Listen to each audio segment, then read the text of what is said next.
Welcome, everyone. I'm Victoria Decker, head of Psych, and it's my great pleasure to introduce you to our keynote speaker for the first Psych Investor Summit, Europe and Asia, Professor David Nutt.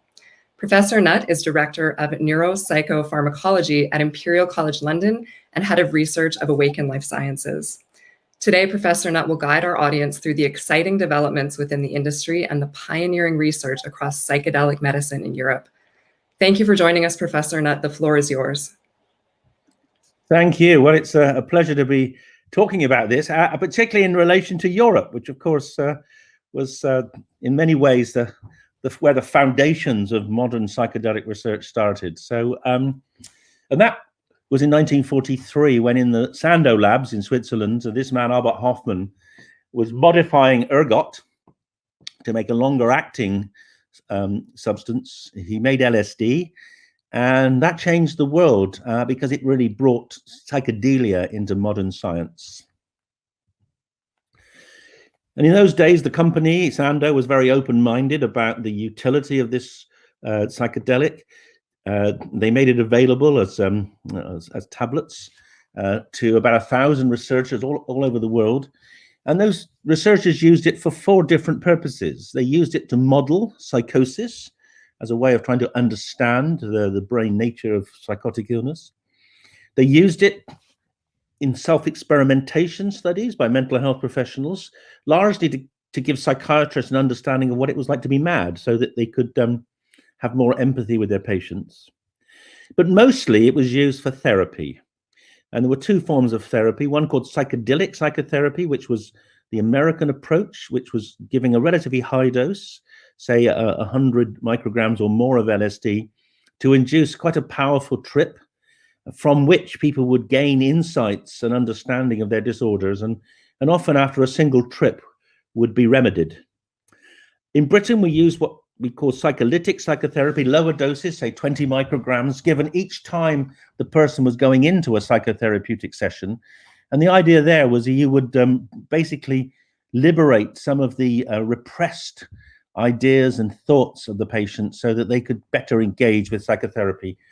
And they would be given that on a repeated basis, potentially for as long as the therapy went on. And this approach was very, very successful. You can see from 1950, when LSD became available, to 1967, when it started to get banned, there was a massive increase in the number of publications that reported LSD, and also a smaller number reporting the use of psilocybin, which was identified in 1958 by Hofmann as being a similar kind of drug, having serotonergic properties. So this was a revolution in psychiatry and in neuroscience, and it all ended when the 1971 UN Convention on Psychotropics said that these drugs had no medical value, which was a lie, and that they were very dangerous, which was also a lie. And they were put into Schedule 1 and 4 of the UN conventions, and research virtually disappeared. And it disappeared for 3 reasons. It disappeared because there wasn't funding for it, because the US government, up to that arrow, had funded 130 trials and hasn't funded a single one since. Because researchers were scared to use it because it was an illegal drug, and because people couldn't get hold of it. Even if you got permissions to work with it, the regulations around it were so difficult to get over that most research groups gave up. But in the last few years, my group and others in Switzerland and also in the States have started fighting back. And you now see that there is a resurrection in psychedelic research, which of course has led to this resurrection of interest in terms of psychedelics as medicine. If you want to know more about the history, then I've written 2 papers on this. One in 2013, covering all the drugs, including cannabis and ketamine, and the one in PLOS Biology more recently, focusing on the psychedelics and MDMA. So how have we begun to resurrect psychedelics? Well, the first thing came with the understanding that they worked on particular receptors in the brain called the serotonin or 5-HT2A receptor. And all the drugs we're talking about bind to this receptor and stimulate it. And the dose that you use is determined entirely by the affinity of the drug for the 2A receptor. So here's LSD, very high affinity. We use low doses, microgram doses. Here's psilocybin, high affinity. We use milligram doses. Here's mescaline, low affinity. We use hundreds of milligram doses. But the dose is completely predicted by the affinity at the receptor, and that is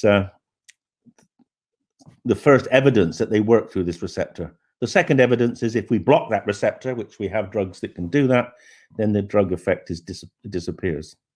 So we started working with psilocybin, magic mushroom juice, for several reasons. One of which was that it gives a relatively short-lived trip. It's 3 to 4 hours if you take it orally, which is easier to work with in a hospital setting. You don't have to keep people in overnight. And also because it's been much less stigmatized than LSD, which is still causes hysteria in many, many politicians' minds. This is what's called a map, a heat map of the 5-HT receptors in the human brain. The hotter the part of the brain, the more receptors. And you can see the cortex. This is the brain cortex where all the thinking, high-level thinking and human processing takes place, has many more of these receptors than the subcortical regions, like the thalamus and the brainstem. And the areas of the brain which have very high density of these receptors are the areas of the brain which we now know are involved in integrating brain function, producing in our brains the full complexity of human consciousness. And our initial studies with psilocybin showed something really remarkable. It showed that what psilocybin did was dramatically change the connectivity of the brain. This is the normal brain state, and here's a state under psilocybin. And each of these has 7,200 connections, but in the normal state, they're all around the edge, or almost all around the edge. This is called the small world concept of the brain. The brain is a very efficient computer. The visual cortex talks to the visual cortex, and the auditory cortex to the auditory cortex. Obviously, there is some cross-cortical connections. If you see a tiger, you want to run. You want your visual cortex to tell your legs to run. But generally, not much goes across the brain. The brain has worked out how to work in a very efficient small world way. But under psychedelics, the constraints that limit that crosstalk are broken down because the psychedelics switch off those regions that have driven this relatively limited form of thinking. And so all parts of the brain can connect with each other. And that increase in connectivity puts your brain back into a state which you've only previously experienced as a baby. And that's, I think, why psychedelics are so powerful in terms of allowing people to solve problems, because you can make connections which have been denied you for decades, and you can find new solutions to those old problems. Subsequently, we went on to show that LSD had very similar kinds of effects. And here you see the greatly increased connectivity in the brain of someone under LSD compared with someone in the normal state. The small world gives you a very limited set of visual percepts. Under LSD, the visual cortex is connected to every part of the brain, which explains the greatly increased content and richness of the visual system under LSD.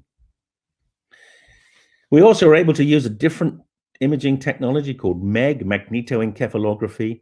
And here we showed that those regions of the brain which regulate consciousness are profoundly targeted by psychedelics, in particular the posterior cingulate cortex here and the anterior cingulate cortex here.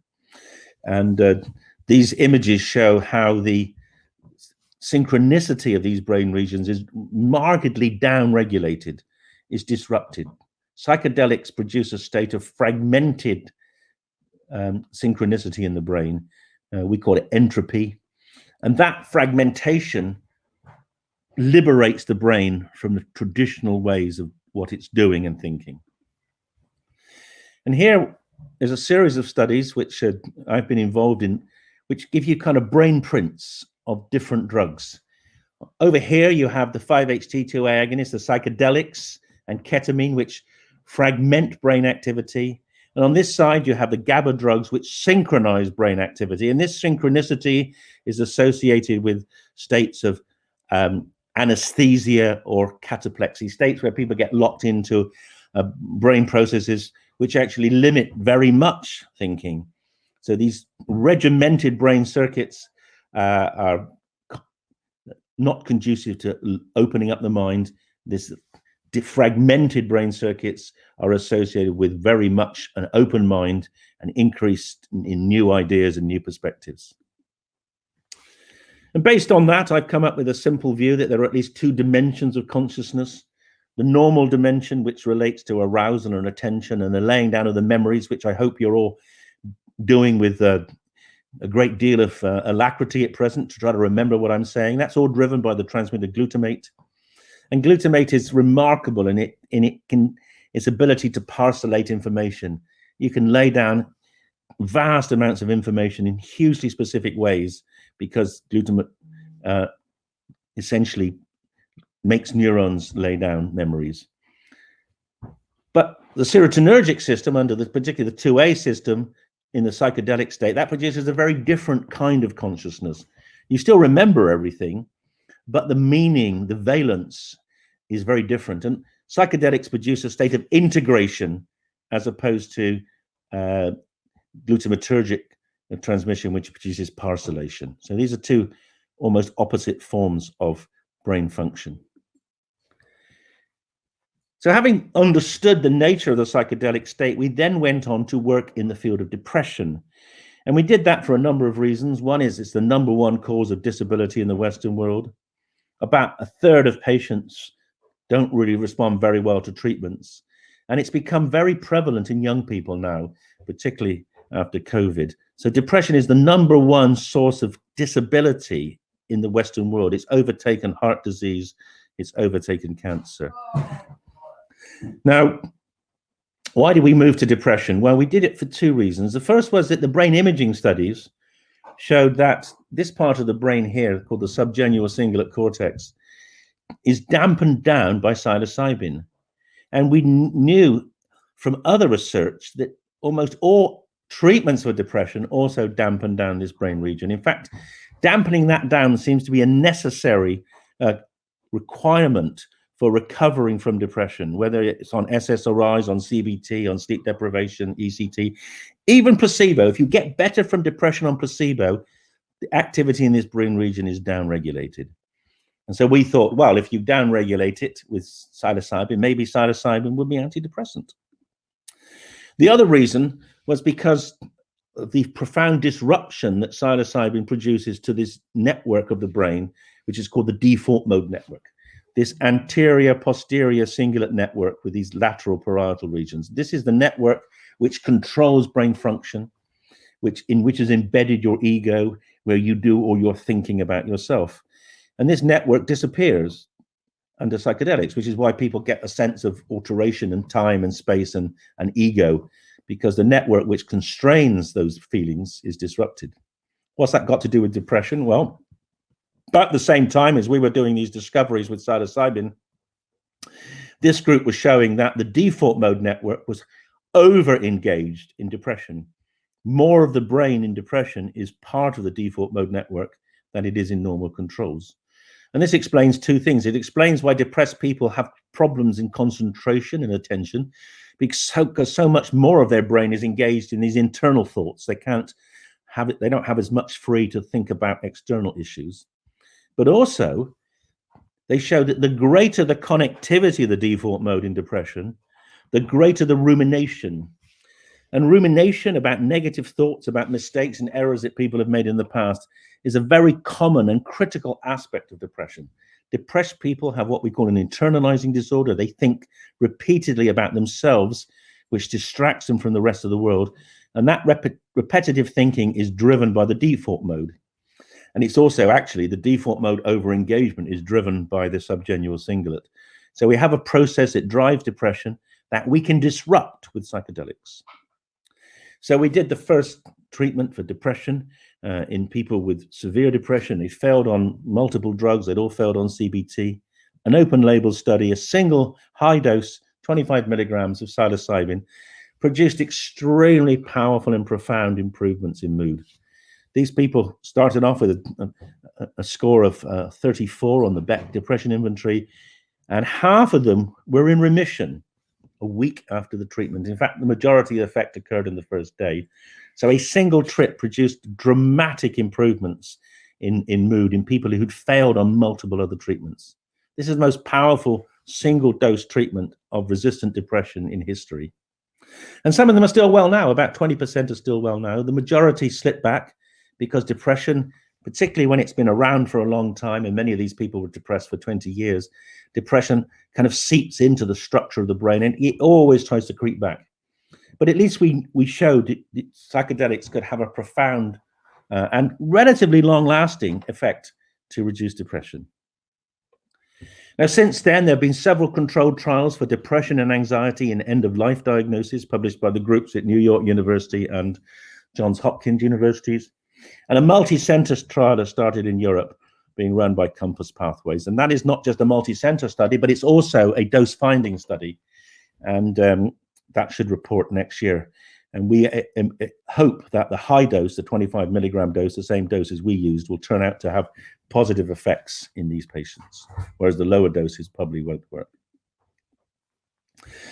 And some of you may know that actually just today we published the first ever head-to-head comparison of psilocybin and escitalopram. That came out in the New England Journal of Medicine this morning.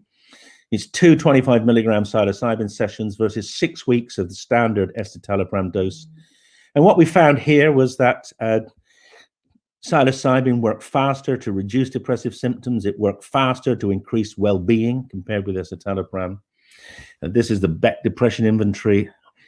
After a single dose, there was a very significant improvement in the psilocybin group compared with the escitalopram group. And on many of the measures, in fact, almost all the measures we took, psilocybin proved better than escitalopram. So this is supportive of the view that psilocybin could be a very useful alternative treatment to escitalopram, which is generally accepted to be amongst the most powerful of the SSRIs. But we can use psychedelics in other psychiatric disorders. There have been studies done in the USA for tobacco addiction and alcohol addiction, and they have proved very positive. These are open label trials, and a randomized controlled trial is being done for tobacco now at Johns Hopkins. There are studies in other disorders. We're just beginning our anorexia study. There's one going on at Hopkins and Yale as well. We're about to start a study in OCD, and we're also teeing up to do a study in heroin addiction.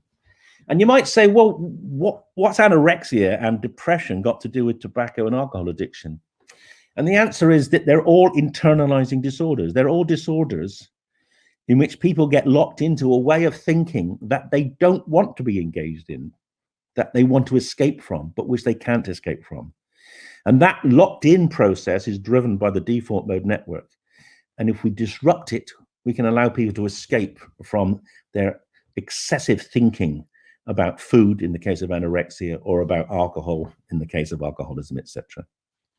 But also there are other treatments which work similarly to psychedelics, which have shown utility in these areas. Particularly ketamine has been shown to be useful for alcohol and heroin dependence, particularly in Russia, and it's also now being used for depression. So, and as I showed you from the MEG data early on, it produces a similar disorganization of cortical synchronicity as psychedelics. And there's also the growing use of MDMA, and I'm going to show you our recent data for alcoholism, but of course it's also been widely used in America to treat PTSD and is part of the MAPS trial for PTSD. So what's going on in Europe? Well, Compass Pathways, I've mentioned in terms of psilocybin for depression and possibly other disorders. Mind Medicine have linked with the Zurich group, who've pioneered also, along with our group, psychedelic research, and they're interested in the use of LSD and MDMA and the data that's been acquired there. Small Pharma in the UK has setting up work to do DMT infusions for depression with my group at Imperial College. And Awakn is developing MDMA for alcohol use disorder based on the Imperial College results, but also working with the Exeter University group of Professor Morgan to study ketamine and use ketamine to treat depression and addictions. So why would MDMA fit into this category of being a kind of revolutionary treatment for mental illness? Well, you can read about it. Here's a review that I wrote with Ben Sessa. Ben Sessa is now the Chief Medical Officer of Awakn. And MDMA was remade in the 1960s and 70s by Sasa Shulgin, who found it to have very positive effects. His wife was a psychotherapist, and she made it available to other psychotherapists. And it was seen as a hugely useful psychotherapeutic tool. It was called empathy, and everything was hunky-dory until the rave scene realized that it actually was a legal drug, and they started selling it under the new name ecstasy as a legal stimulant. And of course, at that point, the authorities rebelled, reacted very aggressively and banned it, despite great efforts by the therapists to keep it legal. And for many years, they tried to justify the ban by creating scare stories about the harms of ecstasy, saying it caused brain damage. But in the last 10 years, we've seen a complete volte-face in terms of our understanding of MDMA, because now we see it as one of the most remarkable tools to heal the brain. And the reason for that complete flip in attitude to MDMA is the Afghanistan and Iraq wars, and also the war in Syria. Because these wars have shown that there's a huge amount of trauma produced in combatants and also in the general population. And that trauma often takes the form of PTSD, and PTSD can be particularly powerfully improved by MDMA. This is the first study from the Mithofer pair. It's over 10 years old now. They took people with PTSD who'd failed on drug treatment. They had failed on psychotherapy. They gave them 2 sessions of MDMA as part of a psychotherapeutic exposure therapy of 14 sessions. And they showed that MDMA produced a profound improvement in PTSD symptoms with just these 2 administrations, and placebo had very little effect. 80% of the MDMA group went into remission, and they've largely stayed in remission all that time. So this is a revolution in the treatment of this very difficult to treat disorder. How does MDMA work? Well, it works very differently to psilocybin. Here is our MDMA study, really the first study that properly looked at the effects of MDMA in the brain. And instead of affecting the cortex, it largely affects these subcortical regions, particularly the amygdala in the hippocampus. And that's where the stress memories of PTSD are stored. And the reason MDMA works in PTSD, I think, is because it dampens down the stress memories, particularly the emotional components of those memories, and therefore allows the individuals to come and overcome the emotion. And PTSD, par excellence, is a disorder where the emotions suddenly surge into consciousness and disrupt people's lives. You have to extinguish the emotions. You can't ever extinguish the factual memories of the trauma. But if you extinguish the emotions, then they don't disrupt the life. And MDMA can help people engage in the therapy for extinction. And based on the success of the MAPS work in terms of PTSD, we were able to get funding and permission to do a study of MDMA in alcohol dependence. And this was led by Ben Sessa, who had come to the conclusion when he was a child psychiatrist that many adults with alcoholism are using the drug in order to compensate for, to dampen down the traumatic memories. So he said, well, why don't we treat the traumatic memories and then let's see if they stop drinking? And so we did a study, an open study in 14 subjects, and the results were remarkable.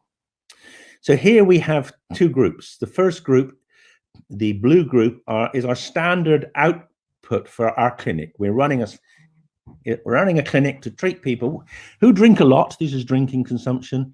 We detox them, we get them clean, and then we give them therapy for a few weeks, up to 14 weeks, and then we see what happens. And you can see over time, over 9 months, the relapse is almost complete. The amount they consume is back to where it was before. It's a big therapy, but it's not got very good outcomes, where the same therapy with the 2 MDMA sessions produces a very much better outcome in terms of much reduced alcohol intake in the MDMA treated group. And if we look at the data another way, look at the percentage of patients drinking more than the current government recommended units in the UK, we see that again an enormous difference. 3/4 of the people in our normal therapy are drinking above this at 9 months, whereas only about 14%, just a couple of the subjects in the MDMA study. So this is a hugely powerful intervention in alcohol, probably possibly one of the most powerful there's ever been. And that's why Awakn has become interested in pursuing this. And we are in the process of setting up a phase 2 trial for using alcohol in, MDMA in alcohol use disorder. And this time looking at not just at people who are very physically dependent on alcohol, but also people who are just having trouble stopping using. And we're also developing a ketamine for alcohol use study because Professor Celia Morgan has recently finished an MRC-funded trial showing that ketamine treatments can help people reduce their drinking as well. So confirming the work from Russia. Thank you very much for your thoughts and your insight, Professor Nutt. We wish you all the best of luck in your work, and I can think of no better way to kick off the summit. Thank you.